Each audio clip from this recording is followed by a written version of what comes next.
குஜராத்துக்கு, உத்தரப்பிரதேசத்துக்கு, பீகாருக்கு போயிட்டு வந்தவங்களுக்கு தெரியும். அங்கெல்லாம் சுங்கச்சாவடிலாம் அப்படி கிடையாது. ஆனால் இங்க மட்டும்தான் 40 கிலோமீட்டருக்கு ஒரு சுங்கச்சாவடி என்ற பெயரில் போட்டு கொள்ளையடித்துக் கொண்டிருக்கிறார்கள். டெல்லிக்காரர்களுடைய ஆசி பெற்ற இந்திக்காரனாக இருக்கட்டும், தெலுங்குக்காரனாக இருக்கட்டும், சுங்கச்சாவடி என்று கொள்ளையடித்துக் கொண்டிருக்கிறார்கள். நம்முடைய ஊரில் நாம் சுதந்திரமாக நட முடியாது என்ற நிலைமை வந்திருக்கிறது. உலகம் முழுக்க 30,000 இடங்கள் தமிழ் பெயர்களாக இன்றைக்கும் இருக்கின்றன என்று ஆய்வாளர் ஒரிசா பாலு சொன்னார். அந்த அளவிற்கு உலகத்தில் எல்லா முனைகளிலும் தமிழர்கள் பறந்து விரிந்து வாழ்ந்திருக்கிறார்கள். கேரளம் என்று பெயர் மாற்றத்துக்கு இந்திய அரசு ஒப்புதல் அளித்தது. ஒரு நாள் கேட்கறாங்க, கேரளான்னு பேர் இருக்கு, இம்மு சேர்த்து கேரளம்னு சொல்றாங்க. ஒரு வாரத்துக்குள்ள பெயரை மாத்திட்டாங்க. ஆனால் தமிழ்நாடு என்ற இந்த பெயரை வைப்பதற்கு நாம் எவ்வளவு உயிர்களை பலி கொடுத்தோம். இன்றைக்கு வரை தமிழ்நாடு எவ்வளவு உரிமைகளை இழந்திருக்கிறது, எந்தெந்த உரிமைகள் எல்லாம் தமிழ்நாட்டிற்கு, தமது இனத்திற்கு வேண்டும் என்று இன்றைக்கும் அந்த தீர்மானங்கள் பேசப்படக்கூடிய மிக முக்கியமான பொருளாக இருக்கிறது. ஆனால் 11 கிராமங்கள்ல ஒரு வீடு கூட மிஞ்சாது என்ற அளவிலே மிகப்பெரிய விமான நிலைய திட்டத்தை போடுறான். யார் போடுகிறார்கள்? டெல்லியில இருக்கக்கூடிய ஆட்சியாளர்கள் போடுகிறார்கள். யார் செயல்படுத்துகிறார்கள்? இங்க இருக்கக்கூடிய திராவிட ஆட்சியாளர்கள். அன்றைக்கு உலகத்தினுடைய வர்த்தகம், வணிகம் என்பது தமிழ் இனத்தினுடைய கையில் இருந்தது. ஆனால் இன்றைக்கு உள்ளூர் வணிகம் நம்மிடம் இருக்கிறதா? மார்வாடிகளும், தெலுங்கர்களும், மலையாளிகளும் ஓட்டி போட்டுக் கொண்டு சிற்றூர் முதல் நகரங்கள் வரை ஆக்கிரமித்துக் கொண்டிருக்கிறார்கள். வணிகத்திலிருந்து தமிழர்கள் வெளியேறிவிட்டார்கள், வெளியேற்றப்பட்டு விட்டார்கள். எல்லா இடத்திலும் அயலார் ஆட்சி நடக்கிறது.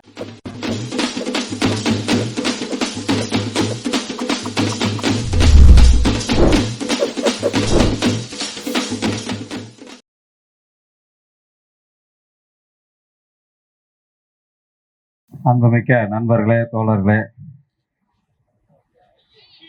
பிப்ரவரி 25 என்பது ஒரு வரலாற்று சிறப்புமிக்க நாள். இன்றைக்கு பலராலும் பல முனைகளும் வைக்கப்படுகின்ற தமிழ் தேசியம் என்ற சொல்லாடல் இந்த மாநாட்டிலே 1990 பிப்ரவரி 25 அன்று நடைபெற்ற மாநாட்டிலே தான் தமிழ் தேசிய தன்னுரிமை மாநாடு என்று மிக தெளிவாக முன்வைக்கப்பட்டது. தமிழ் இனத்தினுடைய இறையாண்மை மீட்பதற்கு பல்வேறு முயற்சிகள் பல்வேறு காலகட்டங்களில் நடந்திருக்கலாம். ஆனால் ஒரு சனநாயக வழிபட்டு ஒரு கோட்பாடாக இன்றைக்கு வரை தமிழ்நாட்டிலே பேசுபொருளாக இருக்கக்கூடிய ஒரு கோட்பாடாக தெளிவாக முன்வைக்கப்பட்டது 1990 பிப்ரவரி 25ஆம் நாள். அந்த மாநாட்டினுடைய தீர்மானங்கள் இன்றைக்கு வரை தமிழ்நாடு எவ்வளவு உரிமைகளை இழந்திருக்கிறது, எந்தெந்த உரிமைகள் எல்லாம் தமிழ்நாட்டிற்கு, தமது இனத்திற்கு வேண்டும் என்று இன்றைக்கும் அந்த தீர்மானங்கள் பேசப்படக்கூடிய மிக முக்கியமான பொருளாக இருக்கிறது. இன்னைக்கு தமிழ்நாடு, தமிழ் இனம் என்று நாம் பேசிக் கொண்டிருக்கிறோம். ஆனால் இன்னும் 10 ஆண்டுகளிலே இதே தமிழ்நாடு இதே வடிவத்தில் நீடிக்குமா என்பது மிகப்பெரிய அபாயமாக இருக்கிறது. தமிழ்நாடு என்ற மாநிலம் நீடிக்குமா என்பது மிகப்பெரிய கேள்விக்குறி. அச்சுறுத்துவதற்காக சொல்லவில்லை. 2019ஆம் ஆண்டு காஷ்மீர் என்ற ஒரு மாநிலம் இருந்தது. இன்றைக்கு 3 துண்டுகளாக நம்முடைய கண் முன்னாலே அது உடைக்கப்பட்டிருக்கிறது. காஷ்மீரிலே காஷ்மீர் விடுதலைக்காக போராடியவர்கள் இருந்தார்கள், எல்லோரையும் அழைத்து விட்டார்கள். இன்றைக்கு அந்த 3 மாநிலம் தங்களுக்குள் சண்டையிடக்கூடிய அளவிற்கு உடைத்து நொறுக்கி விட்டார்கள்.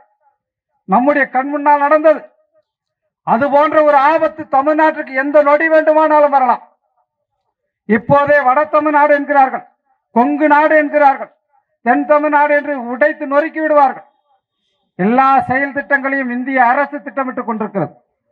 விளையாட்டான விஷயம் கிடையாது. இந்த தமிழ்நாடை நீடிக்க கூடாது என்று கருதுகிறார்கள்.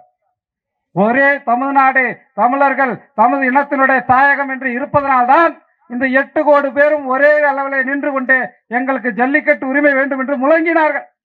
எனவே இந்த தாயகம் இதே வடிவத்தில் நீடிக்க கூடாது என்று டெல்லி ஆட்சியாளர்கள் கருதுகிறார்கள். தமிழ் மொழி, தமிழ் இனத்தினுடைய பெருமைகளை எல்லாம் நாம் பேசுகிறோம். ஏதோ இந்த இனத்துல நாம பிறந்துட்டோம்னு பேசல.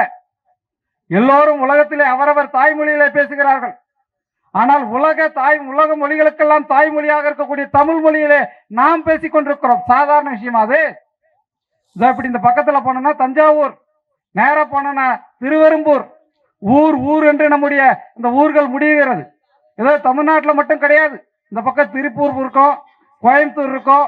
ஆனா அப்படியே போய் கர்நாடகத்தில் பெங்களூர், அவனுடைய தலைநகரம் ஊர் என்றுதான் முடியும். ஆந்திராவில் நெல்லூர், குண்டூர், அப்படியே வடக்க போனீங்கன்னா நாக்பூர், ஜெய்ப்பூர், இந்தூர், பாகிஸ்தானுடைய அந்த தலைநகரம் லாகூர். எப்படி அந்த பகுதியெல்லாம் வாழ்ந்தவர்கள் தமிழர்கள், பெயர் வைத்தவர்கள் தமிழர்கள். பக்கத்துல மட்டும் கிடையாது. சிந்துவெளி ஆய்வாளர் ஒருத்தர் எடுத்து சொல்றாரு, அந்த ஆப்கானிஸ்தான் பகுதியில, பாகிஸ்தான் பகுதியில இன்றைக்கும் கிட்டத்தட்ட 900 ஊர் பெயர்கள் தமிழ் பெயர்களாக இருக்கிறது என்று சொல்கிறார்கள். அதே போலதான் சிங்கப்பூர் என்று வைத்திருக்கிறார்கள். மலேசியாவுடைய தலைநகரம் கோலாலம்பூர், வட அமெரிக்காவில் பால்டிமூர் என்று வைத்திருக்கிறார்கள். அப்படி உலகத்திலே எந்த மூலைக்கு போனாலும் தமிழுடைய பெயர்களை காண முடியும். ஒரிசா பாலு என்ற ஒரு ஆய்வாளர் ஒரிசாவுடைய கடற்கரைக்கு போறார். போய் பார்க்கிறாரு, அங்க மீனவர்களாம் மீன் பிடிக்க போகாம உட்கார்ந்து இருக்கிறாங்க. ஏன் மீன் பிடிக்க போகலன்னு கேட்கும்போது சொல்றாங்க, இது மீன்பிடி தடைக்காலம், நாங்களாம் ஓய்வு எடுத்துக் கொண்டிருக்கிறோம். ஏன் மீன்பிடி தடைக்காலம், என்ன விஷயம்னு கேட்கிறார். இந்த ஒரிசா கடற்கரை தொடங்கி அந்த கன்னியாகுமரி கடற்கரை வரை இந்த குறிப்பிட்ட காலத்திலேதான் உலகத்தில் இருக்கக்கூடிய பல முனைகளில் இருந்து ஆமைகள் வந்து முட்டையிட்டு செல்கின்றன. இங்கே குஞ்சு பெருத்து விட்டு அவையெல்லாம் அந்த தாயகத்துக்கு சென்றுவிடும். அதற்கு எந்த இடையூறும் வந்துவிடக் கூடாது என்று மீன்பிடி தடைக்காலம் போட்டிருக்கிறாங்கன்னு அந்த மீனவர் சொல்றார். அந்த ஒரிசா வாளுக்கு ரொம்ப ஆச்சரியமா போயிடுச்சு. எப்படா இதுன்னு சொல்லிட்டு இந்த இடத்துல வந்து ஆய்வு பண்றார். ஆமைகள் வந்துட்டு போவதில்லை. அந்த ஆமைகளுடைய முதுகுல அவர் போய் என்ன பண்றாருன்னா, ஜிபிஎஸ் சிப்னா ஒரு சிப்பு முதுகுல ஒரு ஓடுகள்ல மேல ஒன்று சொருகுறாங்க. அது எந்தெந்த இடத்துல பாக்குது, எங்க போகுதுன்னு சொல்லிட்டு பயணிக்குதுன்று ஆய்வு பண்றாங்க. அப்படி அது எங்க போகுதுன்னு ஆய்வு பண்ணா கிட்டத்தட்ட 30,000 பகுதிக்கு போகுது. அந்த ஒரிசால இருந்து கன்னியாகுமரி வரையில் இருக்கக்கூடிய அந்த கடற்கரை ஓரத்துக்கு வந்திருக்கக்கூடிய அந்த ஆமைகள் நீந்தி எவ்வளோ 30,000 இடங்களுக்கு போகுது. அந்த 30,000 இடங்களுடைய பெயரை எடுத்து பார்த்தால் அத்தனையும் தமிழ் பெயர்கள். உலகம் முழுக்க 30,000 இடங்கள் தமிழ் பெயர்களாக இன்றைக்கும் இருக்கின்றன என்று ஆய்வாளர் ஒரிசா பாலு சொன்னார். அந்த அளவிற்கு உலகத்திலே எல்லா முனைகளிலும் தமிழர்கள் பறந்து விரிந்து வாழ்ந்திருக்கிறார்கள். கடந்த மாதம் தான் எகிப்திலே ஒரு இடத்துல வந்து அவங்க பெரிய ஆய்வு செஞ்சு சொல்றாங்க, 2000 ஆண்டுகளுக்கு முன்பு சிகை கொற்றவன் என்ற ஒருவன் அங்கே கல்வெட்டில தன்னுடைய பெயரை பொறித்திருக்கிறான் என்று சொல்கிறார். சிகை கொற்றான் அப்படின்னு சொல்றாங்க. அப்ப 2000 ஆண்டுகளுக்கு முன்பு நம்முடைய வணிகர்கள் அங்கே எகிப்துக்கு போயிருக்கிறார்கள். அதுபோல ஓமன் பகுதியில 2000 ஆண்டுகளுக்கு முற்பட்ட கல்வெட்டு கிடைத்திருக்கிறது. இந்த பெருமையெல்லாம் இன்றைக்கு நாம் மிகப்பெரிய பெருமையை பேசிக் கொண்டிருக்கூடிய இதே காலகட்டத்திலே நாம் என்ன எண்ணி பார்க்க வேண்டும். 2000 ஆண்டுகளுக்கு முன்பு இதுபோல சுதந்திரமாக வணிகம் செய்து உலகெங்கும் பறந்த தமிழன் இன்றைக்கு தமிழ்நாட்டிலே எப்படி இருக்கிறார்? அன்றைக்கு உலகத்தினுடைய வர்த்தகம் வணிகம் என்பது தமிழ் இனத்தினுடைய கையில் இருந்தது. ஆனால் இன்றைக்கு உள்ளூர் வணிகம் நம்மிடம் இருக்கிறதா? மார்வாடிகளும் தெலுங்கர்களும் மலையாளிகளும் ஓட்டி போட்டுக் கொண்டு சிற்றூர் முதல் நகரங்கள் வரை ஆக்கிரமித்துக் கொண்டிருக்கிறார்கள். வணிகத்திலிருந்து தமிழர்கள் வெளியேற்றப்பட்டு விட்டார்கள். எல்லா இடத்திலும் அயலார் ஆட்சி நடக்கிறது. வணிகத்திலிருந்து வெளியேற்றப்பட்ட தமிழர்கள் வேலை செய்யலாம்னு வந்தோம்னா ஏதாவது ஒரு இடத்திலே தமிழனுக்கு வேலை கொடுக்கப்படுகிறதா? இந்திய அரசு நிறுவனங்களிலிருந்து தனியார் நிறுவனங்கள் வரை எல்லாவற்றிலும் அயல் இனத்தார். அவர்களுக்குத்தான் முன்னுரிமை கொடுத்து வேலை கொடுக்கிறார்கள்.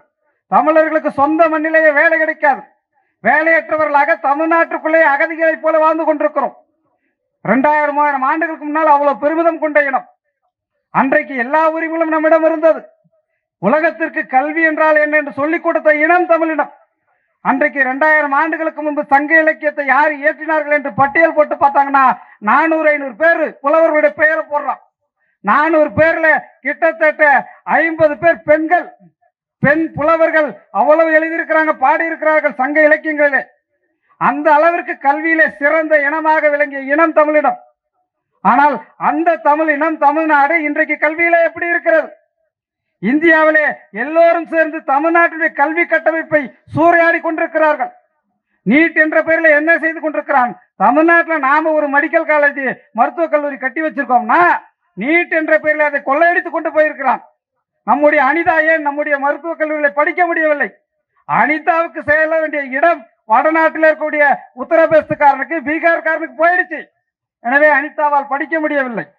இதுபோல நம்முடைய கட்டமைப்புகள், கல்வி கட்டமைப்புகளை நொறுக்கி கொண்டிருக்கிறார்கள். சித்த மருத்துவம் என்ற பெயரில் உலகத்திற்கு மருத்துவத்தை சொல்லிக் கொடுத்த இனம் தமிழிடம். கொரோனா வந்த போது உலகத்தில் எல்லா மருத்துவ தொழில்நுட்பங்களையும் வைத்துக் கொண்டிருப்பவர்கள் எல்லாம் வீட்டிலே முடங்கிக் கொள்ளுங்கள், அதுதான் தீர்வு என்று சொன்னார்.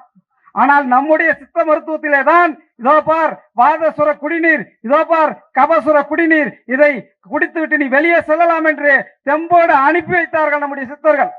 அப்படி மருத்துவத்தை உலகத்துக்கே சொல்லிக் கொடுத்த இனம் தன்னுடைய ஊரில் இருக்கக்கூடிய மருத்துவக் கல்லூரியை கூட இடம் பிடிப்பதற்கு போராட வேண்டியிருக்கிறது. நீட் என்ற பெயரிலே எல்லாவற்றையும் எடுத்து விட்டார்கள். இன்றைக்கு உலகத்திற்கு வரி என்றால் என்ன என்று சொல்லிக் கொடுத்தவர்கள் தமிழர்கள்.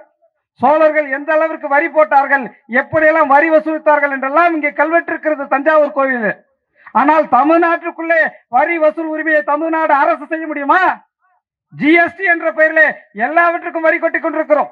இதோ இங்க தஞ்சாவூர்ல இருந்து இந்த திருச்சிக்கு போறோமே, எத்தனை முறை டோல்கேட்ல வரி கட்டிட்டு இருக்கிறோம். இதோ ஆந்திராவை சேர்ந்த ஒரு மதுக்கான் நிறுவனம், ஆந்திராவை சேர்ந்த ஒருவன் இதோ இந்த தஞ்சாவூர்ல திருச்சியில இந்த செங்கிப்பட்டியில வந்து வரி வசூல் செஞ்சுக்கிட்டு இருக்கிறான், சுங்க வரி என்ற பெயர்ல. தமிழ்நாட்டில் மட்டும்தான் இந்த சுங்க வரி என்ற நிலைமை, சுங்கச்சாவடி என்ற நிலைமை. வடநாட்டில எல்லாம் அப்படி கிடையாது. இந்தியாவிலேயே சுங்கச்சாவடி என்ற பெயர்ல கொள்ளை எடுப்பது அதிகமாக நடப்பது தமிழ்நாட்டில் தான். குஜராத்துக்கு, உத்தரப்பிரதேசத்துக்கு, பீகாருக்கு போயிட்டு வந்தவங்களுக்கு தெரியும், அங்கெல்லாம் சுங்கச்சாவடிலாம் அப்படி கிடையாது. ஆனால் இங்க மட்டும்தான் 40 கிலோமீட்டருக்கு ஒரு சுங்கச்சாவடி என்ற பெயர்ல போட்டு கொள்ளையடித்துக் கொண்டிருக்கிறார்கள். டெல்லிக்காரருடைய ஆசி பெற்ற இந்திக்காரனாக இருக்கட்டும், தெலுங்குக்காரனாக இருக்கட்டும், சுங்கச்சாவடி என்று கொள்ளையடித்துக் கொண்டிருக்கிறார்கள். நம்முடைய ஊரில் நாம் சுதந்திரமாக நட முடியாது என்ற நிலைமை வந்திருக்கிறது. வேளாண்மை என்றால் இந்த தஞ்சாவூர் மாவட்டத்தில் தான் மிகப்பெரிய அளவில் வேளாண்மை நடக்கும், பெருமையா பேசுறோம். ஆனால் இந்த ஊர்ல நெல் விவசாயம் செய்து இந்த நெல் நாம கொள்முதல் செய்யணும்னா ஈரப்பதம் என்ன ஆகுதுன்னு சொல்லிட்டு டெல்லியில இருந்து சொல்றான். டெல்லியில இருந்து சொல்லுவானா இந்த ஈரப்பதத்தில் தான் எங்களுக்கு நெல் வேணும்னு, அதான் நம்ம கொள்முதல் நிலையத்தில் கொடுக்க முடியும். நம்முடைய நெல்லினுடைய விலையை தீர்மானிப்பது நாம் கிடையாது, தமிழ்நாடு கிடையாது, தமிழ்நாடு அரசு ஊழியர்களோ நம்முடைய விவசாயிகளோ கிடையாது, டெல்லிக்காரன், இந்திக்காரன். 5000 ஆண்டுகளுக்கு முன்பு இரும்பை உருக்கிய இனம் என்று தமிழர்களை பெருமையாக பேசுகின்றோம். மயிலாடும்பாறை என்ற பகுதியில் கண்டுபிடிக்கிறாங்க. 5000 ஆண்டுகளுக்கு முன்பே இரும்பை உருக்கி அருவாள், சுத்தி இதெல்லாம் செஞ்சிருக்கிறாங்க என்று தமிழ்நாடு அரசு அறிவித்தது. இன்றைக்கு தமிழ்நாட்டுக்குள்ள எங்கேயாவது ஒரு இடத்துல இரும்பு கிடைத்தால் அது தமிழ்நாட்டுக்கு சொந்தமா? இதோ சேலத்தில் எடுத்துக்கிட்டு இருக்கான் ஜிண்டால் என்பவன், வடநாட்டுக்காரன் வந்து எடுத்துக்கிட்டு இருக்கான். சேலம் ஸ்டெயின்லெஸ் ஸ்டீல் பிளான்ட் போட்டு வச்சிருக்கிறான். இந்திய அரசுக்கு சொந்தம். தமிழ்நாட்டுக்கு அடியில எது கிடைத்தாலும், நிலப்பரப்பு அடியில எந்த கனிமம் கிடைத்தாலும் இந்திய அரசுக்கு சொந்தம். மேலூர் பக்கத்துல டங்ஸ்டன் என்ற ஒரு கனிமம் கிடைத்தது. அங்க இருந்த பகுதி முழுக்க அரிட்டாப்பட்டி போன்ற பகுதியெல்லாம் 3000-4000 ஆண்டுகளுக்கு முன்பு மனிதருடைய கல்வெட்டுகள், தமிழி கல்வெட்டுகள் கிடைத்த இடம்.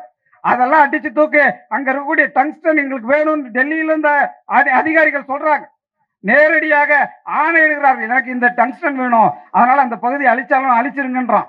அதுபோல இந்த செங்கிப்பட்டியா இருக்கட்டும், புதுக்குடியா இருக்கட்டும், இங்க ஏதோ ஒரு கனிம வளம் இருக்குதுன்னு சொன்னா இங்க தமிழ்நாட்டில் இருக்கக்கூடிய சட்டமன்ற உறுப்பினர்களோ நாடாளுமன்ற உறுப்பினர்களோ உரிமை கிடையாது, தமிழ்நாடு அரசுக்குள்ள உரிமை கிடையாது. டெல்லிக்காரன் சொல்லுவா, எனக்கு இந்த புதுக்குடி கடியில இந்த கனிமம் இருக்கு, எங்களுக்கு வேணும்னா நம்ம காலி பண்ணிட்டு போயிடணும். பரந்தூர்னு ஒரு விமான நிலையம் இருக்கிறத அவங்க அமைக்க போறேன்னு சொல்றாங்களா, அங்க என்ன இருக்கிறது? கிட்டத்தட்ட 11 கிராமங்கள்ல ஒரு வீடு கூட இல்லாமல் இடிக்க போகிறார்கள். பரந்தூர் விமான நிலைய திட்டம்னா என்ன? ஒரு வீடு கூட கிடையாது. ஏதோ ஒரு கிராமத்துல ஒரு 10 வீடு சாலையை போடுறதுக்காக இடிக்கிறான்னு சொன்னா சரி, எடுத்துக்கிட்டு போவாங்க, இந்த ஒரு இடத்துல மாற்று இடம் கொடுப்பாங்க. ஆனால் 11 கிராமங்கள்ல ஒரு வீடு கூட மிஞ்சாது என்ற அளவிலே மிகப்பெரிய விமான நிலைய திட்டத்தை போடுறான். யார் போடுகிறார்கள்? டெல்லியில இருக்கக்கூடிய ஆட்சியாளர்கள் போடுகிறார்கள். யார் செயல்படுத்துகிறார்கள்? இங்க இருக்கக்கூடிய திராவிட ஆட்சியாளர்கள். திமுகவாக இருக்கட்டும், அண்ணா திமுகவாக இருக்கட்டும், 2 பேரும் சேர்ந்துதான் செயல்படுத்துறாங்க. இடத்தை பார்த்தது எடப்பாடி ஆட்சியில் வந்து இடத்தை பார்த்தாங்க, செயல்படுத்துறது திமுக ஆட்சி. இப்படி மிகப்பெரிய ஆபத்து தமிழ் இனத்தின் மீது நடந்து கொண்டிருக்கிறது. மிகப்பெரிய வரலாற்று சிறப்பு மிக்க இனம் இந்த சொந்த தாயகத்திலேயே வாழ முடியாத நிலை இருக்கிறது. இதுக்கு வந்து நாம் தமிழ் இனத்தினுடைய இந்த உரிமைகளை மீட்பதற்குத்தான் நாம் தமிழ் இனத்தின் இறையாண்மையை மீட்க வேண்டும் என்று சொல்கிறோம். என்ன இறையாண்மை? தமிழ்நாட்டிற்கு, தமிழ் இனத்திற்கு 2000 ஆண்டுகளுக்கு முன்பே என்னென்ன உரிமைகள் இருந்ததோ அதெல்லாம் எங்களுக்கு வேண்டும். நாங்க தமிழன் என்று பெயர் சொல்லிட்டு கொண்டிருக்கிறோம். அந்த இனத்தின் பெயரை கூட சட்டப்பூர்வமாக இன்னைக்கு சொல்ல முடியாது. இந்திய அரசமைப்பு சட்டம் தமிழன் சொல்லிக்கலாம்னு சொல்லுதா? கிடையாது. தமிழன் நாம சொல்லிக்கிறோம், வெளிப்படையா பேசிக்கிறோம். ஆனால் சட்டப்படி தமிழன் என்று நம்முடைய பெயரை கூட, இனத்தின் பெயரை கூட பதிவு செய்து கொள்ள முடியாது. தமிழ்நாட்டுடைய இந்த மொழி, தமிழ் மொழி இந்தியாவுடைய ஆட்சி மொழியாக இருக்கிறதா? கிடையாது. இந்தி தான் ஒரே ஆட்சி மொழி என்று வைத்திருக்கிறார்கள்.